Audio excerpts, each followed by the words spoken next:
നമസ്കാരം. STV വാർത്തകളിലേക്ക് സ്വാഗതം. പ്രധാന വാർത്തകൾ. മതിലകം പൈതൃക സംരക്ഷണ സമിതിയുടെ ആഭിമുഖ്യത്തിൽ ചരിത്ര സെമിനാർ സംഘടിപ്പിച്ചു. MIC സിൽവർ ജൂബിലി മഹാസമ്മേളനത്തോടനുബന്ധിച്ച് വിദ്യാർത്ഥി യുവജന സംഗമം സാഹിത്യകാരൻ P. സുരേന്ദ്രൻ ഉദ്ഘാടനം ചെയ്തു. IAME സഹോദയ ജില്ലാ ആർട്സ് ഫെസ്റ്റ് കാട്ടൂർ അൽബാബ് സ്കൂളിൽ നടന്നു. വാർത്തകൾ വിശദമായി. മതിലകം പൈതൃക സംരക്ഷണ സമിതിയും സെന്റ് ജോസഫ് ഹയർ സെക്കൻഡറി സ്കൂളിന്റെയും സംയുക്താഭിമുഖ്യത്തിൽ ചരിത്ര സെമിനാർ സംഘടിപ്പിച്ചു. മുസിരിസിന്റെ മതിലകം വഴികളിൽ എന്ന seminar block panchayat president Pushpa Srinivasan ഉദ്ഘാടനം ചെയ്തു. കഴിഞ്ഞ ഒന്നാം വർഷത്തിലും അതുപോലെ തന്നെ തുടർ പ്രവർത്തനങ്ങളായിട്ട് ഇപ്പോൾ ഈ വർഷവും നമ്മള് തുടക്കം കുറിച്ചിരിക്കുകയാണ്. നമുക്കറിയാം ഇലയഞ്ചിക്കുളം അതുപോലെ തന്നെ പലവിധ പൈതൃക മേഖലകളും മുസരിസ് പൈതൃകവുമായി ബന്ധപ്പെടുത്തിക്കൊണ്ട് ഉയർത്തിക്കൊണ്ട് വരേണ്ടതുണ്ട് എന്നുള്ളത് കൊണ്ട് തന്നെയാണ് ഈ തുടർ പ്രവർത്തനമായിട്ട് ഇങ്ങനെ നമ്മൾ തുടങ്ങിക്കൊണ്ടിരിക്കുന്നത്. എന്തായാലും ഞാൻ കൂടുതൽ വിസ്തരിച്ച് പറയാനായിട്ട് അതുമായി ബന്ധപ്പെട്ടിട്ട് ഉള്ള ഒരു പഠനം നടത്തിയിട്ടില്ല എന്നുള്ളത് കൊണ്ട് തന്നെ കൂടുതൽ വിസ്തരിച്ച് സംസാരിക്കാനായിട്ട് ഞാനിപ്പോൾ തയ്യാറല്ല. എങ്കിൽ പോലും ഇത്തരം സെമിനാറുകൾ അതുപോലെ തന്നെ നമ്മൾ പ്രവർത്തനങ്ങളൊക്കെ സംഘടിപ്പിച്ചാൽ മാത്രമാണ് അന്യം നിന്നും പോയ പല കാര്യങ്ങളും തന്നെ നമുക്ക് തിരിച്ചു കൊണ്ടുവരുവാനും അതിനെ വികസിപ്പിച്ചെടുക്കുവാനും അത് ജനങ്ങളുടെ അല്ലെങ്കിൽ വളർന്നു വരുന്ന തലമുറയ്ക്ക് അതുമായി ബന്ധപ്പെട്ട അറിവുകളൊക്കെ തന്നെ പകർന്നു കൊടുക്കാനായിട്ട് കഴിയുകയുള്ളൂ എന്നുള്ള ഒരു അർത്ഥം കൂടി ഇത്തരം പ്രവർത്തനങ്ങളിൽ പൈതൃക സംരക്ഷണ സമിതി പ്രസിഡന്റ് KM ഗോപാലൻ അധ്യക്ഷത വഹിച്ചു. മതിലകം ഗ്രാമപഞ്ചായത്ത് പ്രസിഡന്റ് വിജയലക്ഷ്മി ബാലകൃഷ്ണൻ, ബ്ലോക്ക് പഞ്ചായത്ത് അംഗം ബിന്ദു സന്തോഷ്, ഗ്രാമപഞ്ചായത്ത് അംഗങ്ങളായ OA Jentrin, TS Dasan, school principal Lali Jerome, James Thiyadi എന്നിവർ സംസാരിച്ചു. Bijo Silveri, doctor Rajan Chedambath, doctor Jeni Peter എന്നിവർ സെമിനാർ നയിച്ചു. തുടർന്ന് ആർട്ടിസ്റ്റ് ജെയിംസ് റാഫേലിന്റെ ഫോട്ടോ പ്രദർശനവും ചവിട്ടുനാടകവും ഉണ്ടായിരുന്നു.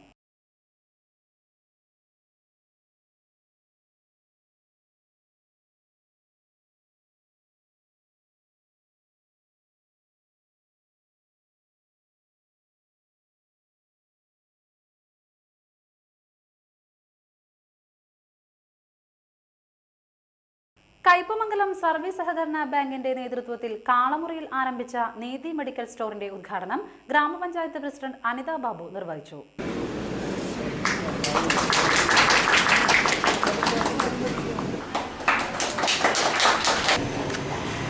ജീവിതശൈലി രോഗങ്ങൾ എല്ലാ കുടുംബങ്ങളെയും ബാധിച്ചിരിക്കുകയാണ്.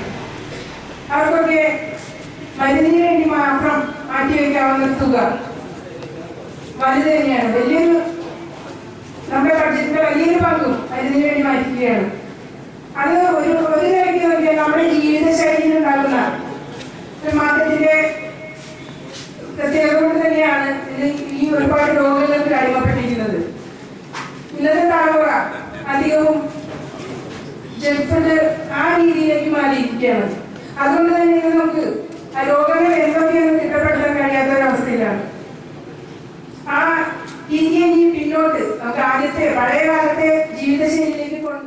മുൻ block panchayat president PM Ahammed അധ്യക്ഷത വഹിച്ചു.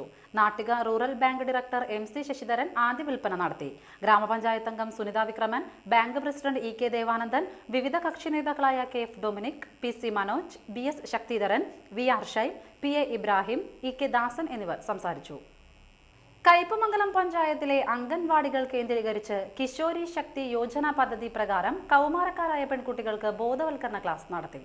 പഞ്ചായത്ത് പ്രിയദർശിനി ഹാളിൽ നടന്ന ചടങ്ങിൽ പ്രസിഡന്റ് അനിത ബാബു ഉദ്ഘാടനം നിർവഹിച്ചു.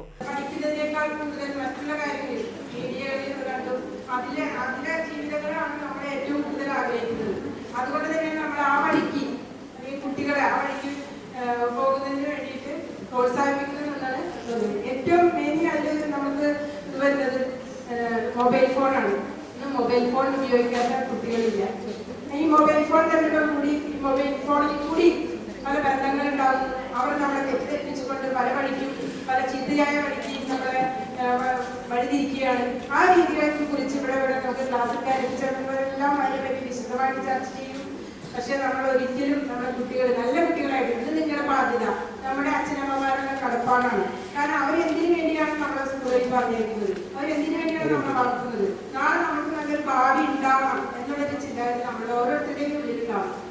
നമ്മൾ ഇന്ന് ഓരോരുത്തരും പഠിച്ച് നമുക്കറിയാം, ഒരു കുടുംബം പുലർത്തണമെങ്കിൽ അച്ഛൻ, അമ്മ എല്ലാവരും പണിയെടുത്തിട്ടാണ് ഓരോ കുടുംബവും. അത്രയ്ക്ക് ബാധ്യതകളുണ്ട്, ഓരോ പ്രശ്നങ്ങൾ നേരിടില്ല. ചെറിയ വരുമാനം കൊണ്ട് നമുക്ക് ജീവിക്കാൻ പറ്റാത്തൊരവസ്ഥയാണ് ഓരോ കുടുംബത്തിലും. Vice president PA Muhammed Ali അധ്യക്ഷനായി. ബ്ലോക്ക് പഞ്ചായത്ത് അംഗം KS സുരേഷ്, പഞ്ചായത്ത് അംഗം CJ Joshy, JHI Najimon, advocate Nabeesa Shamsuddin, Vijayam, Sahitha എന്നിവർ സംസാരിച്ചു. മതിലകം പാപ്പിനിവട്ടം സർവീസ് സഹകരണ ബാങ്കിന്റെ ആഭിമുഖ്യത്തിൽ വിവിധ മേഖലകളിൽ അവാർഡ് നേടിയവരെ ആദരിക്കലും കർഷക സെമിനാറും പഠന ക്ലാസും സംഘടിപ്പിച്ചു.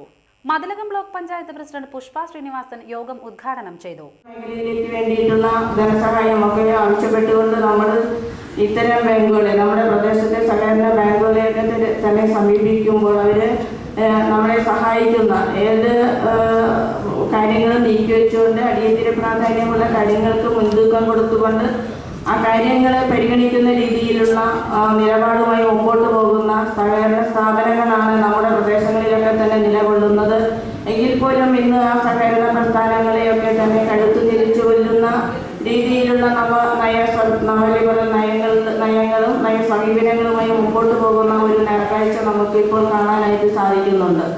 അത്തരത്തിലുള്ള ഒരു കാര്യങ്ങളൊക്കെ തന്നെ നമ്മുടെ രാജ്യത്ത് നടപ്പിലാക്കുന്നത്, അല്ലെങ്കിൽ അതൊക്കെ തന്നെ നല്ല രീതിയിൽ നടപ്പിലാക്കി പോകണമെന്നുണ്ടെങ്കിൽ നമ്മളെ രാജ്യം ഭരിക്കുന്ന ഭരണാധികാരികളൊക്കെ തന്നെ ഇച്ഛാശക്തിയോട് കൂടിയിട്ടുള്ള ഒരു ഭരണാധികാരിയാണെങ്കിൽ മാത്രമാണ് അത്തരം പ്രവർത്തനങ്ങൾക്ക് മുൻതൂക്കം കൊടുത്തുകൊണ്ട്, അല്ലെങ്കിൽ അത്തരം സ്ഥാപനങ്ങളെ രക്ഷിക്കാനുള്ള രീതിയിലുള്ള പ്രവർത്തനങ്ങൾ സംഘടിപ്പിക്കുകയുള്ളൂ.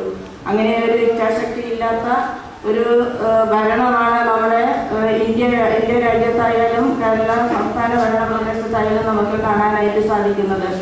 ബാങ്ക് പ്രസിഡന്റ് TS രാജു അധ്യക്ഷത വഹിച്ചു. മതിലകം ഗ്രാമപഞ്ചായത്ത് പ്രസിഡന്റ് വിജയലക്ഷ്മി ബാലകൃഷ്ണൻ അവാർഡ് ജേതാക്കളെ ആദരിച്ചു. പഞ്ചായത്ത് അംഗം ലീലാവതി കൃഷ്ണൻകുട്ടി, MM ബാഹുലയ്യൻ, OM കാർത്തികേയൻ എന്നിവർ സംസാരിച്ചു. തുടർന്ന് കുളമ്പുരോഗം അടിയന്തര പ്രതിരോധ പ്രവർത്തനങ്ങൾ എന്ന വിഷയത്തിൽ ഡോക്ടർ ഷാജി പണിക്കശ്ശേരി ക്ലാസ് എടുത്തു.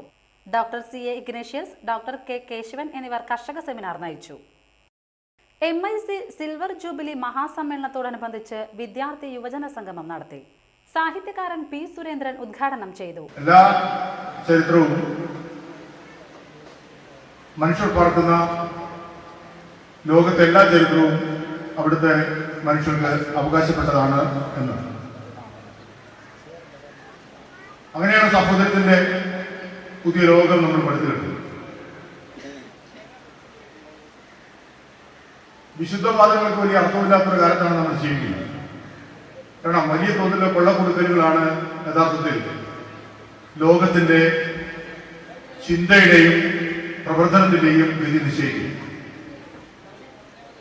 ഗ്ലോബലൈസേഷന്റെ പുതിയ കാലഘട്ടത്തിൽ മാത്രമല്ല, ഇത്രയൊന്നും സഞ്ചരിക്കുവാനുള്ള സ്വാതന്ത്ര്യം മനുഷ്യർക്ക് ഇല്ലാതിരുന്ന കാലഘട്ടത്തിലാണ് മരുഭൂമിയും കടലും താണ്ടി വിജ്ഞാനത്തിന്റെ വലിയ ലോകങ്ങൾ അന്വേഷിച്ച് നമ്മുടെയൊക്കെ പൂർവികർ യാത്ര ചെയ്തു. അങ്ങനെ പൂർവികരുടെ ഒരു സുഹൃതമാണ് യഥാർത്ഥത്തിൽ ഇസ്ലാം എന്ന് പറയുന്ന മതത്തിന്റെ കേരളത്തിലെ വരവും അതിന്റെ പ്രചരണവും. അത് വളരെ നിശബ്ദമായിട്ടാണ് വന്നിട്ടുള്ളത്. അത് ഇതര സമുദായങ്ങളുമായി ഐക്യം പ്രഖ്യാപിച്ചുകൊണ്ട് അവരുടെ കൂടി സഹകരണത്തോടു കൂടി രൂപപ്പെട്ടു വന്നിട്ടുള്ളതാണ് കേരളത്തിലെ ഇസ്ലാമിന്റെ വളർച്ച എന്ന് പറയുന്നത്. അതിപ്പോഴും ഉണ്ട്. അബ്ദുൾ സലാം ഫൈസി അധ്യക്ഷത വഹിച്ചു. SKSSF ജില്ലാ പ്രസിഡന്റ് അൻവർ മുഹീദ്ദീൻ ഹുദവി മുഖ്യപ്രഭാഷണം നടത്തി. Jafar Wafy Aluva, Muhammad Shafi Hudawi, KK Afsal, KM Nishad, SN ജീവൻ, KS ഷിഹാബുദ്ദീൻ, PS ഇസ്ഹാഖ് എന്നിവർ സംസാരിച്ചു. ശീതസുഗന്ധമായി ശതാവരി പൂത്തു. നിരവധി ഔഷധ ഗുണങ്ങളുണ്ടായിട്ടും പൊതുവെ അവഗണിക്കപ്പെടുന്ന ശതാവരി പൂവിട്ട് കാണുന്നത് അപൂർവമാണ്. പൂവിലെ കുഞ്ഞുകായകളിൽ നിന്ന് നിരവധി പുതിയ ചെടികൾക്ക് ജന്മം നൽകി തായ്ച്ചെടി നശിക്കുന്നതിന്റെ ലക്ഷണമാണത്രേ പൂവിടൽ. ആസ്പരാഗസ് റെസിമോസസ് എന്ന ശാസ്ത്രീയ നാമമുള്ള ചെടിയിൽ പൊടി വിതറിയ പോലെയാണ് വെളുത്ത കുഞ്ഞുപൂക്കൾ ഉണ്ടാകുന്നത്. ആയുർവേദ മരുന്ന് കമ്പനികൾ ആവശ്യത്തിന് വേണ്ടി മാത്രം കൃഷി ചെയ്യുന്ന ശതാവരിക്ക് വില കുറവായതിനാൽ വ്യാവസായിക അടിസ്ഥാനത്തിലുള്ള കൃഷി വിരളമാണ്. വേരിനോട് ചേർന്ന ശതാവരി കിഴങ്ങ് ആയുർവേദ, സിദ്ധ, യുനാനി മരുന്നുകളിലെ പ്രധാന കൂട്ടമാണ്. ശരീരത്തിന് കുളിർമയും ധാതുപുഷ്ടിയും നൽകുന്ന കിഴങ്ങ് ബീജക്കുറവ്, മുലപ്പാലിന്റെ കുറവ് എന്നിവ പരിഹരിക്കും. ദഹനത്തിനും ആമാശയ ശുദ്ധീകരണത്തിനും ഉത്തമമായ ഔഷധ ചെടി വേരുഭാഗം മുറിച്ചു നട്ടാലും കിളിർത്തു വരും.